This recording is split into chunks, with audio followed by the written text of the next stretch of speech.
Hi! నమస్కారం అండి. బాగున్నారా? Welcome to my channel.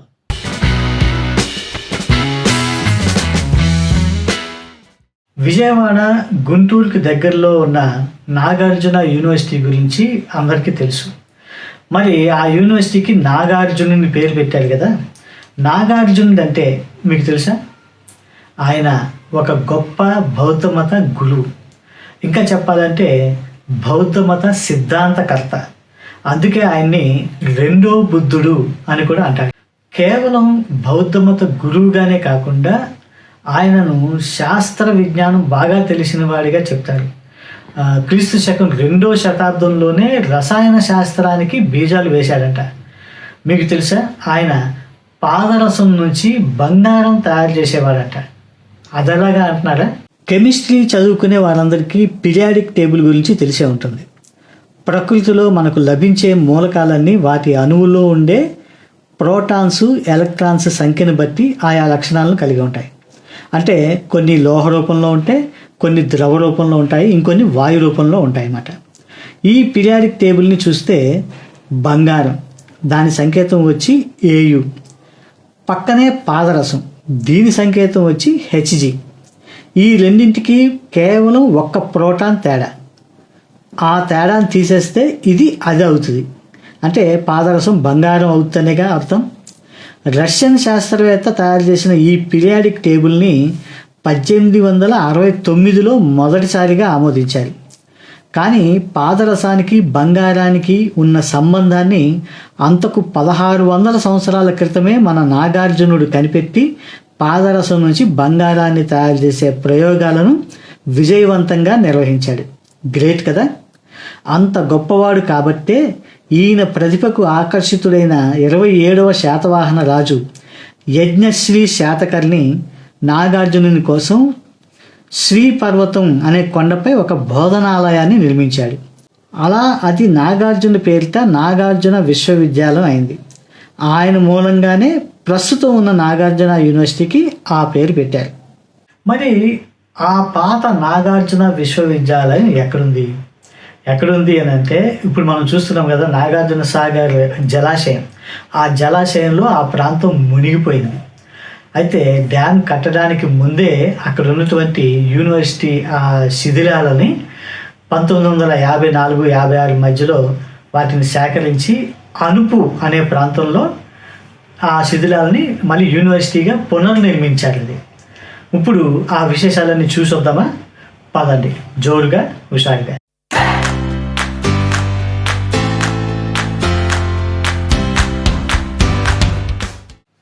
Hyderabad నుంచి కానీ విజయవాడ నుంచి కానీ ఉదయాన్నే బయలుదేరి ఒక 200 కిలోమీటర్లు ప్రయాణిస్తే నాగార్జున సాగర్ డ్యామ్కి చేరుకోవచ్చు.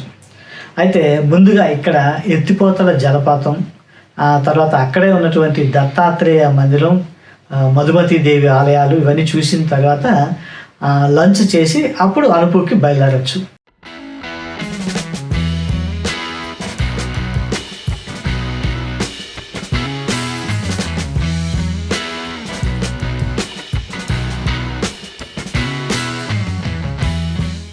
నాగార్జున సాగర్ డ్యామ్ నుంచి 8 కిలోమీటర్ల దూరం ఉంటుంది అనుపు అనే ఈ గ్రామం.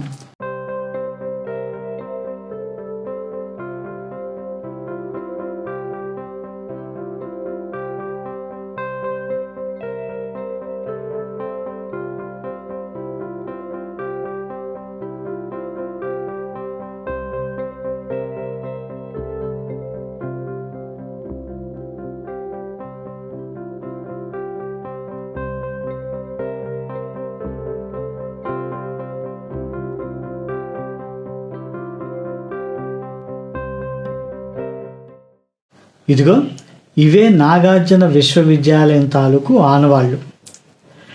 నిజానికి అసలు నిర్మాణాలను ఆకృతి చెదరకుండా తీసి ఇక్కడ పునర్నిర్మించాడు.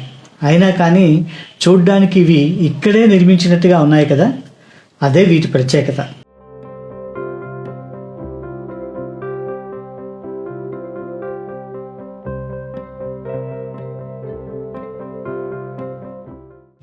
బౌద్ధ మతానికి చెందిన నిర్మాణాలు ముఖ్యంగా 3 ఉంటాయి: స్తూపం, చైత్యం, విహారం. బుద్ధుడి ధాతువులు అంటే అస్థికల పైన నిర్మించినటువంటి అర్ధచంద్రాకారపు లేదా పొడవైన స్తంభం లాంటి నిర్మాణాన్ని స్తూపం అంటాం. ఇకపోతే బౌద్ధ మతస్థుల పూజా గృహాన్ని చైత్యం అంటాం. ఈ చైత్యాలలోనే బోధనలు కూడా చేసేవాళ్ళు. అంటే చైత్యాలు అనేవి వాళ్ళ క్లాస్ రూములు అనమాట. ఇకపోతే బౌద్ధ భిక్షువుల విశ్రాంతి గృహాలను విహారాలు అంటారు. స్తూప, చైత్య, విహారాలు ఒకే చోట ఉంటే దాన్ని బౌద్ధ ఆరామంగా చెప్తారు. ఇక్కడంతా ఇటుకరాళ్ళు, మట్టి దెబ్బలే ఉన్నాయి కదా, ఇవి చూడ్డానికి ఎంత దూరం రావాలా అంటే ఇక్కడకు వచ్చేది చూడ్డానికి కాదు, తెలుసుకోవడానికి.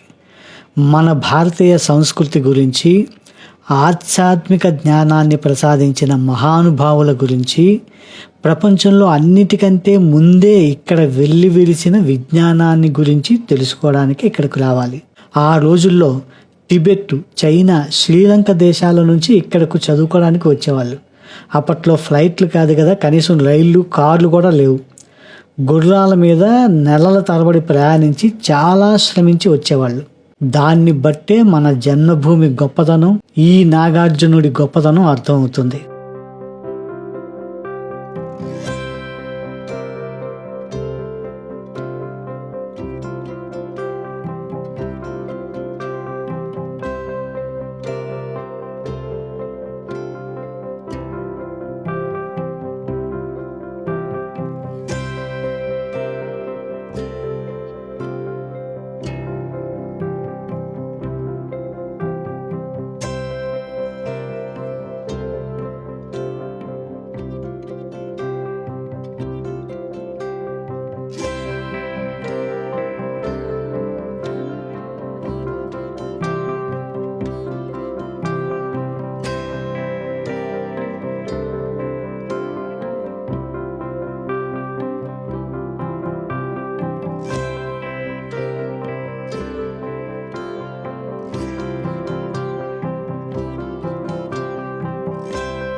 ఆ కాలంలో వాష్రూమ్లో ఉపయోగించిన కమోడ్ ఇలా ఉండేదట.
ఇదిగో ఈ చెట్టు చూసారా, 2006లో అమరావతిలో కాలచక్ర మహాసభలు జరిగాయి.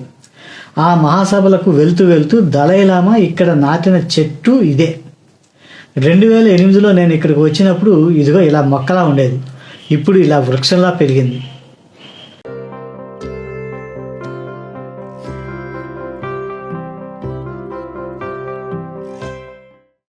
ఇక్కడున్న రంగనాథుని ఆలయం కూడా చరిత్రాత్మకమైనది. ఇప్పుడు మనం నెల్లూరు అంటున్న ప్రాంతాన్ని ఒకప్పుడు విక్రమసింహుడు అనే రాజు పేరు మీద విక్రమసింహపురి అనేవారు. ఈయనను మనుమసిద్ధి మహారాజు అని కూడా అంటారు. ఖడ్గ తిక్కన, కవిబ్రహ్మ తిక్కన అనే తిక్కనలు ఇద్దరు కూడా ఈ మనుమసిద్ధి ఆస్థానంలోనే ఉండేవాళ్ళట. అయితే దాయాదుల చేతిలో రాజ్యాన్ని పోగొట్టుకున్నాక ఆ మనుమసిద్ధి నల్లమల్ల అడవుల్లోకి వెళ్ళిపోయి కొద్ది రోజులు ఉన్నాడు. అదిగో ఆ సమయంలో ఆయన తన కోసం కట్టుకున్నదే ఈ రంగనాథ ఆలయం. కాకపోతే ఇది కూడా ఇక్కడ ఉండేది కాదు. డ్యామ్ కట్టేటప్పుడు మునిగిపోతుంటే రాయప్రోలు సుబ్రహ్మణ్యం అని ఆయన తెచ్చి ఇక్కడ ప్రతిష్ఠించారు.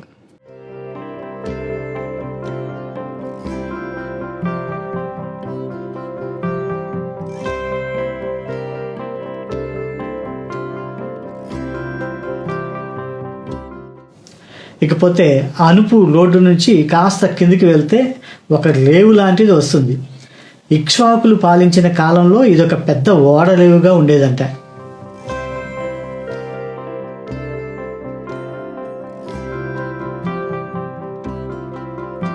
ఇకపోతే అనుపు నుంచి లాంచింగ్ స్టేషన్కు తిరిగి వచ్చేటప్పుడు దారిలో సాగరమాత చర్చి ఉంటుంది.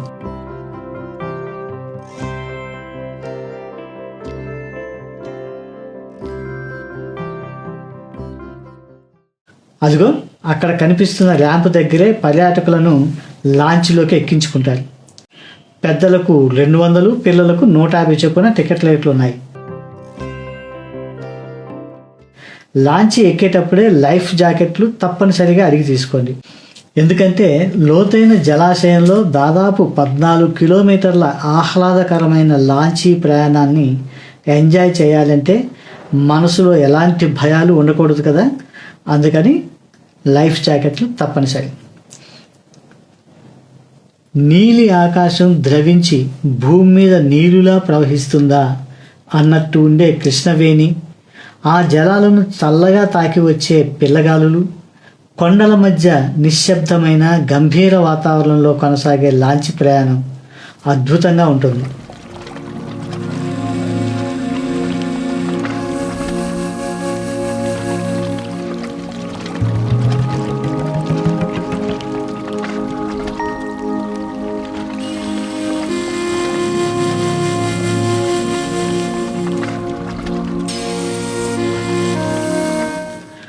ఇదిగో ఇదే నాగార్జున కొండ. సుప్రసిద్ధ బౌద్ధ గురువు ఆచార్య నాగార్జునుడు ఇక్కడ నివసించాడు. బౌద్ధ మత తత్వాన్ని ఇక్కడ బోధించాడు. అప్పుడు దీని పేరు శ్రీపర్వతం. శాతవాహనులు, ఇక్ష్వాకులు, పల్లవులు, విష్ణుకుండినులు, కాకతీయులు, ఢిల్లీ సుల్తాన్లు, రెడ్డి రాజులు, గజపతులు, కృష్ణదేవరాయలు, గోల్కొండ నవాబులు, చివరిగా కుతుబ్ షాహీలు, ఇంతమంది ఏలుబడిలో ఈ నాగార్జున కొండ ఎన్నో చారిత్రక విశేషాలకు సాక్షిగా నిలిచింది. ఇక్కడ ఏర్పాటైన మ్యూజియం అతిపెద్ద ఐలాండ్ మ్యూజియంగా ప్రపంచంలోనే అత్యంత అరుదైనదిగా ఖ్యాతి పొందింది. దానికి టికెట్ వచ్చి 30 రూపాయలు. శుక్రవారం హాలిడే చూసుకొని రావాలి. శిలాయుగంలో మనుషులు వాడిన పనిముట్లను ఇక్కడ చూడొచ్చు. ఇకపోతే బుద్ధదేవుని దంతావశేషం అంటే పన్ను ఇక్కడ ఉందంట.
మీకు తెలుసు కదా, రాష్ట్ర విభజన తర్వాత ఏపీ తెలంగాణ జల వివాదం నేపథ్యంలో నాగార్జున సాగర్ డ్యామ్ పర్యవేక్షణ బాధ్యతలను కృష్ణా రివర్ మేనేజ్మెంట్ బోర్డు సిఆర్పిఎఫ్కు అంటే కేంద్ర బలగాలకు అప్పగించింది. దీంతో డ్యామ్ సిఆర్పిఎఫ్ వాళ్ళు చూసుకుంటే ఇటుపక్క అటుపక్క ఆయా రాష్ట్ర ప్రభుత్వాల పరిధిలోని ఎస్పిఎఫ్ సిబ్బంది చూసుకుంటారు.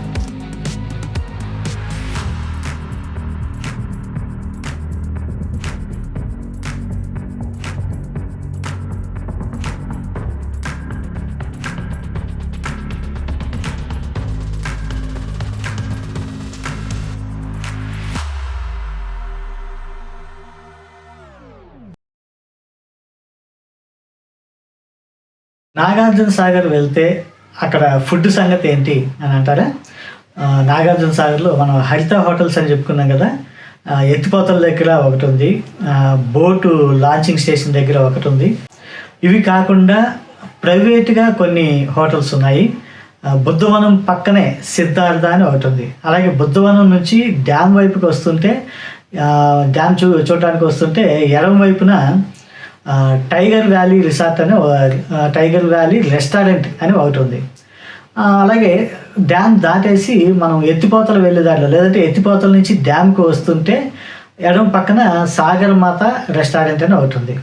సో వీటిలో అన్నింటిలో కూడా భోజనం బాగానే ఉంటుంది. ఇంకా కాకుండా ఇక్కడ విశేషం ఏంటంటే, సాగర్లో రిజర్వాయర్లో పట్టిన చేపల్ని అప్పటికప్పుడు వీళ్ళు వండి ఇస్తుంటారు. అట్లాంటివి చాలా సెంటర్స్ ఉంటాయి ఇక్కడ. మీరు పులుసు కావాలంటే పులుసు అడిగి చేయించుకోవచ్చు, ఫ్రై కావాలంటే ఫ్రై అడిగి చేయించుకోవచ్చు. అవి దారి పొడుగునా ఎక్కడ పడితే అక్కడ చాలా ఉంటాయి.